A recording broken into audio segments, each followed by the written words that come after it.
It's Thursday, August 12th, 2021. You and I are witnessing a historic intervention and manipulation of literally everything.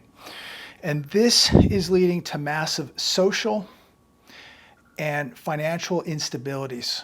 And it's going to continue to get much worse, ladies and gentlemen. You know, as I was out today, I continue to see more vacancies, more small business going under, and it's just heart-wrenching. But we're about to witness the printing of another $1.2 trillion for the infrastructure bill, another $3.5 trillion for the spending bill. And at this point, everyone knows the Fed cannot taper. It is going to be pedal to the metal. But at some point, ladies and gentlemen, things are going to change. And the Fed is in a dire situation. Right now, they are printing. It's causing inflation to run hotter and hotter, but people are tolerating it, right? People seem to be able to tolerate the 5-6% of inflation. But what happens when it doubles? And we know that it's much higher than 5 or 6%. And we know that the middle class is being gutted. But let's just say it's 5.4%, 5.5%, 6%. What happens when it goes to 10%? And the real inflation doubles, which is around 13.5%, 14% right now. What happens when it doubles? What is the average American going to do? The middle class is being gutted. And at that point, this is when I believe you're going to see interest rates rise. And not just by a little bit. I think they're going to rise quite a bit. And I know people say that's impossible. It could never happen. Here's the choice. We either raise interest rates, which will cause the greatest depression in world history, or we become Venezuela, we become Zimbabwe, and we become a third world nation, which we're getting pretty close to right now. But that's the choice. And right now, again, people are able to deal with this inflation. They're tolerating it right now. Question is, how much more can they tolerate? How much more can this economy tolerate? New vehicle prices rose 6.4% this year. Gasoline up 42%. Bacon up 11% this year. Milk and beef up 8%. Hotels up 24%. Airfare up 19%. Again, middle class being gutted. I hope that your paycheck is rising like gasoline and bacon. I really do. Let's talk about this. We got the jobless claims for last week. They came in at 375,000. Last week, they revised the 385 to 387, so they added another 2,000. But this week, we get the number of 375,000 first-time jobless claims for last week. And I just think about that number. I mean, that's nearly 400,000 people. And here on CNBC, they say that it's falling for a third straight week. Isn't that wonderful news? Now it's only 375,000 Americans filing first-time jobless claims. Isn't that just great news? Yet, Dow Jones up today, not much, but up. And we're looking at these markets at all-time highs. You know, again, what do you believe? Do you believe these numbers? I believe inflation is much worse than they're telling you. I believe that the jobless claims are probably much higher than this. And I believe the unemployment numbers are way higher than they're actually telling you. Here's another article today. Banks continue to close thousands of branches. Branch banking dying. I continue to get more emails, reading more comments of people saying, look, the ATMs are closed, your bank's closed. Thousands of branches are closing. Please comment down below. Let me know what you think the reasoning is behind this. We're going to see more vacant commercial real estate, I'll tell you that. I just hope that we don't run into a situation where you want to go down to your bank and physically pull money out and not be able to access your money. Nobody's going to be there. The bank will be closed. It will be locked up. The ATMs won't work. And look, this is not fallacy anymore, ladies and gentlemen. This is reality. And you're being warned by seeing those ATMs not working, by seeing those banks shut down. Why is it? ABC7Chicago.com, 62 million cardholders, credit card holders, have had their credit limits slashed or their credit cards canceled in just the first 4 months of this year. I mean, think about that number, 62 million cardholders have had their credit limits slashed or their credit cards completely canceled this year in the first 4 months. This has happened to 1 out of 3 card holders. I mean, this again, I mean, you know, there's people out there that just believe everything is going to be fine. It's going to work out. They're going to hope everything away. They're going to hope the negativity away. Nothing bad can happen to America. Nothing bad can happen to the U.S. dollar. Nothing can happen to the stock market. Just because these people are so naive. We have so many people out there so ignorant to the truth, ignorant to reality, ignorant to the facts. Why are banks doing this? Please comment down below. People out there maybe that aren't paying their bills, maybe they're not making their mortgage payment, maybe they're not making their auto payment or their student loan payment, right? But it says right here that some of these people have perfect credit. They've never missed a payment on anything, and their credit cards have been canceled. You know, when banks get nervous, they reduce risk. Do they know something that we don't? Well, I think you know, and I think I know that there's a lot of risk out there. And if they're nervous, you should be nervous, because I'm going to tell you, I'm nervous with what I'm seeing. We are watching this historic melt up in these markets, in real estate. We're watching shrinkflation, stagflation, inflation, you name it. Everything is happening all at once. And we've never seen so many bubbles globally than we're seeing right now. We've never witnessed this kind of debt globally than we are right now. And we are witnessing a race to the bottom with literally every currency in the world racing to the bottom, overheating the printing presses. This is going to get very, very chaotic, ladies and gentlemen. As I said, some people have never been late on a payment. They've had great credit, but it doesn't matter. If a bank closes or reduces your credit, it will impact your credit rating. In the article, a gentleman had like a 756 FICA, and it put him down in the 5s.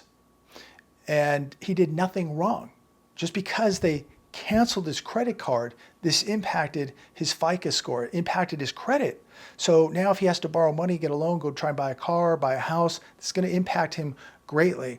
So again, the banks don't care about you. And isn't it amazing that they're literally borrowing money for nothing, yet you have a 19 or 22 or 24% interest rate on your credit card. They've not passed any savings on to Americans in this economic crisis that we're witnessing, that people are hurting. People are now dependent on their credit cards to pay for essentials such as rent, and groceries, utility bills. And what's the bank do as they borrow money for nothing? They charge you 24% to use that credit card. Again, so many people trust the banks, trust these financial institutions and the entire financial system. You are oblivious to reality. You are oblivious to what's coming. I really feel sorry for you. Family Dollar employees at Nebraska store walk off job, cite low pay and long shifts. And you know, I read this article and I'm going, wow, this is absolutely pure craziness, right? Where the entire store now just walks out and leaves. You know, I was just thinking about the jobs today as we see nearly 400,000 people file first-time jobless claims. We see 13 to 16 million people. We don't even know the true number. I've read it's 13. I've read it's 16 million people on the government dole. How many people have rolled off unemployment now that we don't even know are unemployed? How many people are looking for a job, can't find one, even though there's a lot of jobs out there? But I mean a real job, that pays a real wage, a living wage. But what we have out there is we have this leisure and hospitality industry, and we have millions of people working in the fast food industry. We have people working at coffee houses and bars and restaurants as waiters, waitresses, bartenders, etc. And many of these jobs were meant to be part-time jobs. They were meant to be for college students. Many were meant to be for high school kids, to work 18, 20 hours a week part-time. Today, these are careers for many people. This is what people do as a career now, and it was never intended. Working at Burger King or Taco Bell or Jack in the Box or McDonald's, these were not intended to be career jobs. But as we've watched the evolution of this economy, and as we've watched the standard of living in America be depleted, these are now careers. This is what people do as a full-time job. And if they're not working 40 hours at a burger joint or a coffee house, they're working 20 hours at one fast food restaurant and 20 at another fast food restaurant. And this is really going to be the demise of this economy and of this country if this continues. See, if we're not manufacturing, if we're not making real things, if we're not producing real things, why are we not making chips and semiconductors right here in America? Why are we not making pharmaceuticals right here in America? Why are we not making computers right here in America? Why are we not making 100% of our cars right here in America? And as we continue to outsource, this is what we're left with: careers in the fast food industry, careers at Burger King, at McDonald's, and Starbucks. And many of you would agree that this just isn't going to work. You cannot be a world superpower by, first off, having over 70% of your GDP based on consumption, and the other half working at fast food restaurants. Not going to work. Just not going to work. And people are beginning to realize that all those well-paying jobs that we shipped over to other countries decades ago, now, over the decades, it was nice to go into Walmart and buy cheap products. You didn't even have to make that much money. You could still afford to go to Walmart and buy cheap products. Well, now it's all changing. Inflation's here. And the new job market is here, working in leisure and hospitality. And now people are going to witness the repercussions. They're going to witness the price that we're going to pay for being sold out decades ago. The good jobs, the manufacturing jobs, all the well-paying jobs, they've left. Not all, but most of them have left. They're gone. And other countries have become very wealthy because of it. Now we're left with these type of jobs: leisure and hospitality, warehouse jobs, medical assistants. I mean, this just isn't going to cut it, ladies and gentlemen, and people are now beginning to realize it. So I'm going to leave it there today. Very disturbing with what we're seeing in the job market. It's very disturbing to see the future of America and where this is all heading. Look, inflation isn't transitory. It's going to be here for quite a while, ladies and gentlemen, and it's just beginning.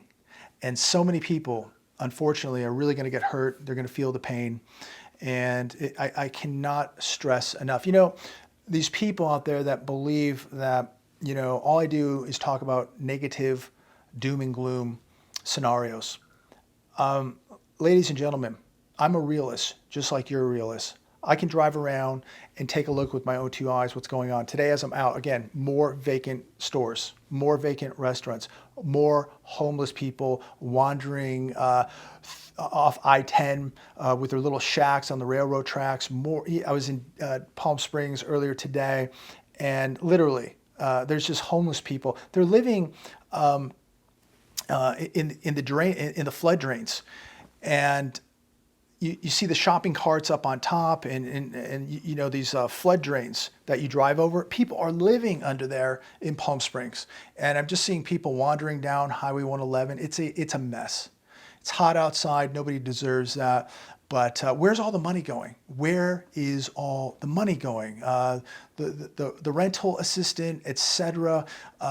You know, all the money that California got for the stimulus package. Where's it all going? I see more homeless than ever. I see people struggling. I see more businesses going belly up. And again, it's just the beginning. It's just the beginning. This inflation, just the beginning. If you have the means, if you have the ability, prepare the best that you can. Somebody wrote last night, I know about all the problems, but I don't have any answers. Look, I'm not here to give you answers. I'm here to expose what's happening, expose the truth, expose the real problems. You need to start thinking for yourself. For the people out there that think I have all the answers, I don't. You need to search yourself. You need to look in the mirror and ask yourself, are you prepared? What can you do? Oh, JB, I don't have any money. I can't buy, you know, again, somebody wrote this to me the other day. I don't have any money. And for people that don't have any money, JB's trying to sell gold and silver. First off, let me clarify this. I don't sell gold. I don't sell silver. And it should be the last thing that you buy. I don't care where you buy it from somebody reputable. But first off, let's be very, very clear.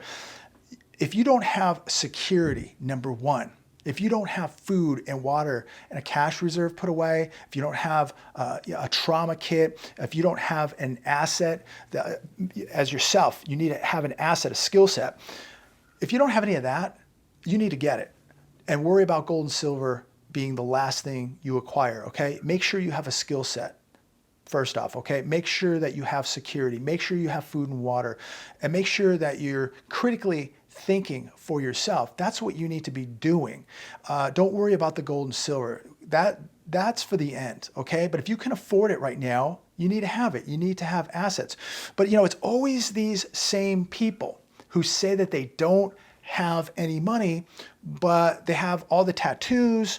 They're on Facebook showing us where they went to dinner last night. They're on Facebook showing us their weekend trip in Las Vegas. They're on Facebook showing us the new BMW they leased. You know, they're on Facebook showing us their new watch. It's always these same people who complain that they don't have anything, who continue to be on social media showing off everything that they have. So I don't get that. But if you're not one of those people, maybe you need to cut something out. Maybe you cut one or two of the tattoos out, you know, put that off for another date. Cut out the lattes. Cut out going out to dinner, going out to lunch. Maybe you cut out the weekend trips. Maybe you cut out going to the bar. There's always a way to do something, but it's called sacrifice. But it's always these people with the easy excuse. I don't have any money and JB's trying to sell gold and silver. Do you have security? Do you have a couple cases of bottled water? Do you have, 50 or 100 cans of food put away? What's your excuse for that? What's your excuse that you don't have $100 to go buy some canned food and some bottled water? Do you have that? Again, worry about the gold and silver at the end. Okay, what you need right now is stuff. If the lights go out, if the grid goes down, if you need to protect yourself, you have those items. Gold and silver is for after the collapse, okay? When things get going monetarily again, when we get a new system or the old system gets updated, whatever happens, a new currency, I don't know. But gold and silver will be for the very end as we enter some type of new financial system. And I believe it's going to be the real money, and I believe it's going to have the maximum purchasing power of any money out there because it's the only real money.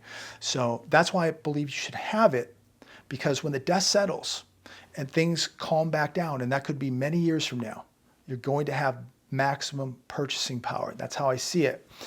But you better be able to protect yourself, protect your family, your property, your food, your water, and your assets and your cash.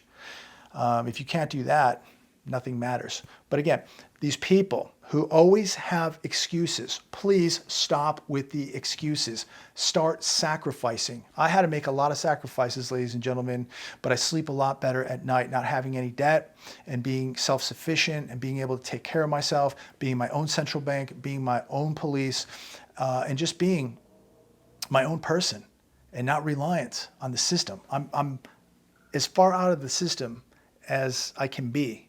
Okay? I don't keep all my money in one place, and I certainly don't keep it all in a bank. And I don't think you should either.